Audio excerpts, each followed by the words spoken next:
Dobrý deň. V tomto návode si ukážeme, ako vytvoriť súhrnné ohlásenie za viac evidentov v jednom okrese.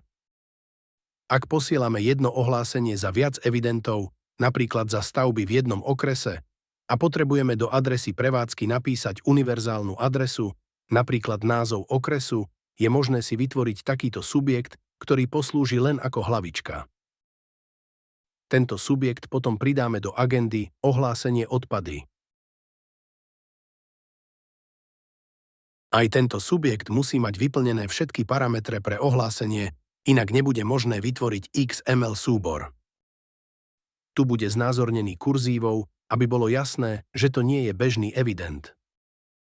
Vyberieme ho a pomocou tlačidla Export ISOH otvoríme formulár pre tvorbu ohlasovacieho XML súboru, kde sa nám vyplní ako podávajúci subjekt. Vyberieme voľbu Súhrnné ohlásenie a pomocou tlačidla Výber evidentov zvolíme všetky evidencie, ktoré chceme do ohlásenia pridať. Pred generovaním XML súboru je možné si dokument skontrolovať a vytlačiť pomocou tlačidla Tlač.